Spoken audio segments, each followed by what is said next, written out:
अभिवादये अहमस्मि गवीश द्विवेदी। अत्र भवतां स्वागतम् एतस्मिन् डीडी न्यूज़ वार्ता प्रसारणे। आदौ प्रमुखवार्ताः।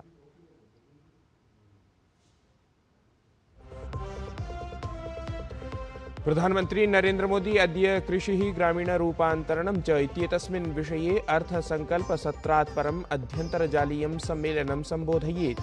उच्चमूल्ययुतां कृषिम् अभिवर्धयितुम् अत्र विशेषावधानं स्यात्।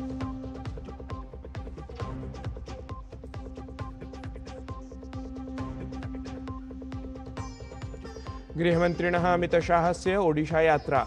कटक इत्यत्र आयोजिते CISF इति केन्द्रीयौद्योगिकसुरक्षाबलस्य 57तमे स्थापनादिवससमारोहे असौ भवेत् सम्मिलितः।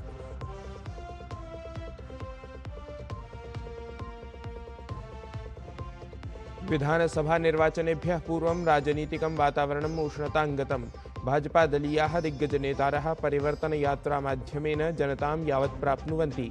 पश्चिमबङ्गालराज्यस्य मुख्यमन्त्रिपदासीना ममता बनर्जी इत्यसौ अद्य कोलकातानगरस्य धर्मतला इत्यत्र समारभेत विरोधप्रदर्शनम्।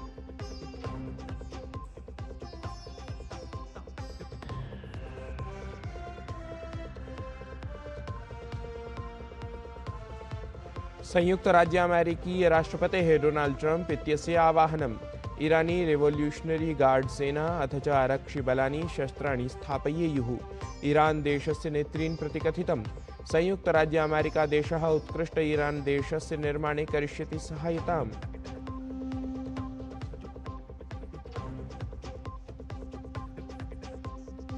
भारतीयं क्रिकेट दलं 20-20 विश्वचषकप्रतियोगितायाः अन्त्यचक्रं सम्प्राप्तवत्। उपान्त्यचक्रे भारतेन इंग्लैंड दलं 7 धावनाङ्कैः पराजितम्। मार्च मासस्य 8मे दिनाङ्के प्रतियोगितायाः अन्तिमस्पर्धायां न्यूजीलैंड दलेन सह भविष्यति भारतीयदलस्य साम्मुख्यम्।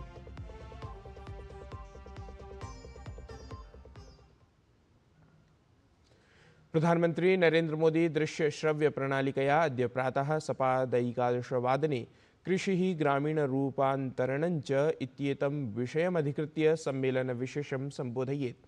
वित्तसङ्कल्पनासत्रस्य अनन्तरम् आयोज्यमानस्य कृषिः ग्रामीणरूपान्तरणं च इत्येतस्य विषयस्य अन्तर्गतं विभिन्नानि 8 सम्मेलनसत्राणि आयोजितानि भवेयुः। एतेषु सत्रेषु कृषि, पशुपालन, दुग्धोत्पादन, मत्स्यपालन, ग्रामीणाजीविका इति 4 प्रमुखक्षेत्राणि समाविष्टानि सन्ति। तावदत्र समायोज्यमाने सम्मेलने उच्चमूल्ययुतस्य कृषिक्षेत्रस्य संवर्धनाय विशेषतया अवधानं प्रदास्यते इति।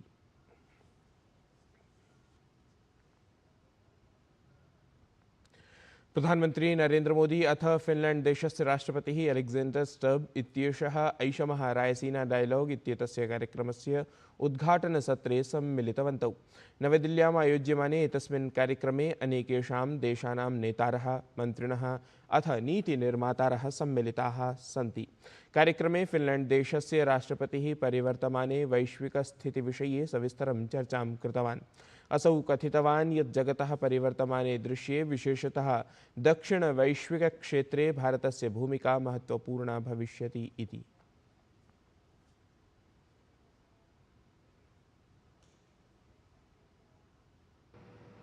The global power balance has shifted. The global south has both demography and economy on its side. I mean, here we are in a country which is portraying growth rates of 7%, probably projecting all the way to 2047, and at the same time, it's the biggest democracy in the world. कार्यक्रमं सम्बोधयन् Finland देशस्य राष्ट्रपतिः भारतस्य नीतिः प्रशंसितवान्। असौ कथितवान् यत् जगता भारतेन बहुधिकं शिक्षणं प्राप्तव्यम् इति। प्रधानमंत्री नरेंद्र मोदी अथ फिनलैंड देशस्य राष्ट्रपतिः अलेक्जेंडर स्टब इत्येषः नवदिल्ल्यां संजाते उपवेशने द्विपक्षीयसहयोगपरेषु नैकेषु सहमतिपत्रेषु हस्ताक्षराणि कृतवन्तौ। उभयोः देशयोः मध्ये वैश्विकप्रवासनाधिकारिक सांख्यिकी पर्यावरणीय सहयोगादि सम्बद्धानां सहमतिपत्राणाम् आदानप्रदानं समभवत्। उपवेशनानन्तरं फिनलैंड देशस्य राष्ट्रपतिना समं प्रकाशिते वक्तव्ये प्रधानमंत्री नरेंद्र मोदी वैश्विकास्थिरतायाः उल्लेखं कृतवान्। प्रधानमन्त्री अग्रे कथितवान् यत् एतादृशे समये भारतं यूरोपीयसङ्घः च सहयोगस्य नवीनम् इतिहासं रचयतः इति। अनुक्रमं तावत् प्रधानमन्त्री अकथयत् यत् भारत यूरोपीयसङ्घयोः मिथः जाता मुक्तव्यापारसहमतिः विभिन्नक्षेत्रेषु भारत फिनलैण्ड देशयोः सहयोगं प्रबलं करिष्यति इति। फ्रेंड्स, आज विश्व एक अस्थिरता और अनिश्चितता के दौर से गुजर रहा है। यूक्रेन से लेकर वेस्ट एशिया तक दुनिया के कई हिस्से उसमें संघर्ष की स्थिति बनी हुई है। ऐसे ग्लोबल एनवायरनमेंट में भारत और यूरोप दुनिया की दो बड़ी डिप्लोमेटिक पावर्स अपने संबंधों के सुनहरे दौर में प्रवेश कर रहे हैं। हमारा बढ़ता सहयोग वैश्विक स्थिरता, विकास और साझा समृद्धि को नई मजबूती दे रहा है। तत्रैव चतुर्दिनात्मिकीं यात्रामुद्दिश्य भारतं समागतः फिनलैण्ड देशस्य राष्ट्रपतिः अलेक्जेण्डर् स्टब् इत्येषः नवदिल्ल्यां राष्ट्रपतिपदासीनां द्रौपदी मुर्मुवर्याम् अथ उपराष्ट्रपतिं सीपी राधाकृष्णन् वर्यम् अपि मिलितवान्। एतस्मिन् क्रमे वैश्विकस्थितिविषये अनेन चिन्ता प्रकटिता। सममेव अन्ताराष्ट्रियसंस्थानेषु परिष्कारं समेत्य विभिन्नेषु विषयेषु चर्चा नेतृभिः समाचरिता। सममेव फिनलैण्ड देशे निवसद्भ्यः भारतीयछात्रेभ्यः शिक्षा संवर्धनमुद्दिश्य अपि तत्र चर्चा जाता। राष्ट्रपतिपदासीना द्रौपदी मुर्मुवर्या अद्य प्रभृति द्विदिवसीये पश्चिमबङ्गालप्रवासे अस्ति। राष्ट्रपतिवर्या अद्य दार्जिलिङ्ग् इत्यत्र वन्दे मातरम् इति राष्ट्रगीतस्य सार्धैकशततमीं वर्षपूर्तिमालक्ष्य दार्जिलिङ्ग् हिल् फेस्टिवल् इत्याख्यस्य महोत्सवविशेषस्य शुभारम्भं कुर्यात्। लोकभवने च रूट् एण्ड् रिदम्स् इत्याख्यस्य प्रदर्शनीम् अपि असौ उद्घाटयेत्। एतेन सहैव IIT खड़गपुर इत्यत्र महिलानेतृत्वे शक्तीकरणे च आयोक्ष्यमाणस्य 70तमवर्षपूर्तिकार्यक्रमस्य उद्घाटनं राष्ट्रपतिवर्या अध्यन्तर्जालमाध्यमेन कुर्यात्। श्वः च अर्थात् मार्च मासस्य 7मे दिनाङ्के राष्ट्रपतिवर्या दार्जिलिङ्ग् इत्यत्र आयोज्यमाने 9मे अन्ताराष्ट्रिये सन्थालसम्मेलने अपि सम्मिलिता भविष्यति इति। उपराष्ट्रपतिः सीपी राधाकृष्णन् वर्यः अद्य पूर्वोत्तरवर्तिक्षेत्राणां 3 राज्येषु गच्छति। निजकार्यकालावधौ पूर्वोत्तरक्षेत्रस्य तदीया प्रथमा एषा आधिकारिकी यात्रा अस्ति। अत्रान्तरे उपराष्ट्रपतिः नागालैण्ड, मिजोरम, त्रिपुरा राज्येषु आयोजयिष्यमाणेषु महत्त्वपूर्णेषु कार्यक्रमेषु सहभागितां समाचरिष्यति। एतस्मिन् यात्राक्रमे उपराष्ट्रपतिवर्यः सर्वादौ अद्य नागालैण्ड इत्यत्र सम्प्राप्य तत्रत्ये विश्वविद्यालये आयोज्यमाने 8मे दीक्षान्तसमारोहे मुख्यातिथित्वेन सहभागितां कुर्यात्। उपराष्ट्रपतिवर्यः तत्र विद्यार्थिनः अपि सम्बोधयेत्।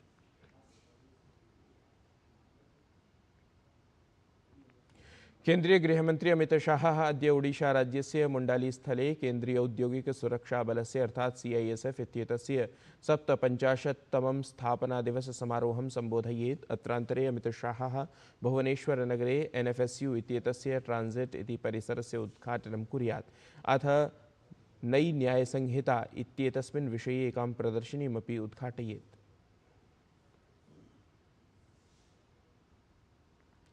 पश्चिमबङ्गालराज्ये विधानसभानिर्वाचनात् पूर्वं राजनीतिकं वातावरणम् उष्णतां गतमस्ति। भाजपादलीयाः दिग्गजनेतारः तत्र परिवर्तनयात्रामाध्यमेन जनतां प्रति प्राप्नुवन्तः सन्ति। तत्रैव पश्चिमबङ्गालराज्यस्य मुख्यमन्त्रिपदासीना ममता बनर्जी इत्यसौ अद्य कोलकातानगरस्य धर्मतला इत्यत्र प्रशासने भ्रष्टाचारम् अथ विधिव्यवस्थां समाश्रित्य विरोधप्रदर्शनं समारभेत। तावत् अद्यैव भाजपा इत्येतस्य दलस्य वरिष्ठः नेता अथ केन्द्रीयमन्त्री गिरिराजसिंहः मेदिनीपुरजनपदे अथ मनोज तिवारी इत्येषः हावड़ास्थले आयोज्यमाने परिवर्तनयात्राद्वये सम्मिलितौ भवेताम्। केन्द्रीय गृहमन्त्रिणः अमित शाहस्य उपस्थित्यां भाजपा इत्येतस्य दलस्य अध्यक्षं नितिन नवीनम् अथ मुख्यमन्त्रिणं नीतीशकुमारं समेत्य राष्ट्रियजनतान्त्रिकसंयुत्याः अनेके नेतारः राज्यसभानिर्वाचनार्थं नामाङ्कनपत्रं प्रपूरितवन्तः। अवधातव्यमस्ति यत् नितिननवीनः बिहारराज्यस्य बांकीपुरविधानसभाक्षेत्रात् वारचतुष्टयं विधायकत्वेन चितः जातः। एतेन सममेव नितिननवीनः बिहारराज्ये एव मार्गनिर्माणनगरविकासमन्त्रित्वेनापि कार्यभारं निभालितवान्। राज्यसभानिर्वाचनार्थं जेडीयू इत्येतद्दलीयः नेता अथ केन्द्रप्रशासने वर्तमानः कृषिकृषककल्याणराज्यमन्त्री रामनाथठाकुरः अपि स्वकं नामाङ्कनपत्रं प्रपूरितवान्। तेन साकं राष्ट्रियलोकमोर्चा इति दलस्य अध्यक्षः उपेन्द्रकुशवाहा इत्येषः अपि राष्ट्रियजनतान्त्रिकसंयुत्याः प्रत्याशित्वेन स्वकीयं नामाङ्कनपत्रं प्रख्यापितवान्। एतन्मध्ये शिवेशकुमारः अपि गतदिने राज्यसभानिर्वाचनार्थं स्वीयं नामाङ्कनपत्रम् उपस्थापितवान्।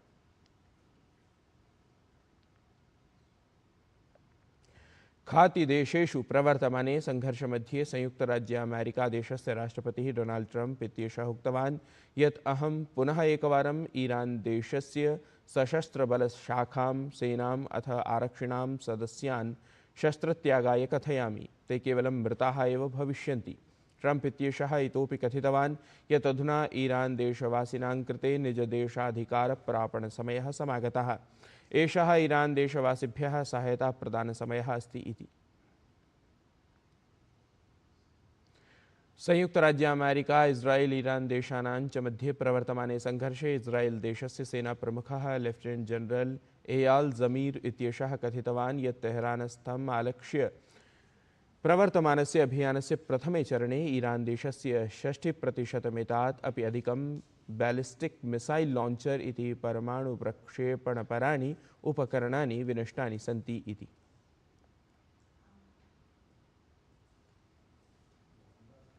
T20 इत्येतस्याः 20-20 विश्वचषकप्रतियोगितायाः अन्तिमचक्रे भारतीयं दलं प्रविष्टं जातम्। ह्यः क्रीडिते द्वितीये उपान्त्यचक्रे भारतीयदलेन इंग्लैंड दलं 7 धावनाङ्कैः पराजितम्। साम्प्रतं भारतं मार्च मासस्य 8मे दिनाङ्के अहमदाबादनगरे न्यूजीलैंड दलेन साकम् अन्तिमचक्रीयां स्पर्धां खेलिष्यति इति। एतत् हि वार्तासंस्करणम् अधुना सम्पद्यते। अभिनवाभिः वार्ताभिः सह पुनः उपस्थास्यामः।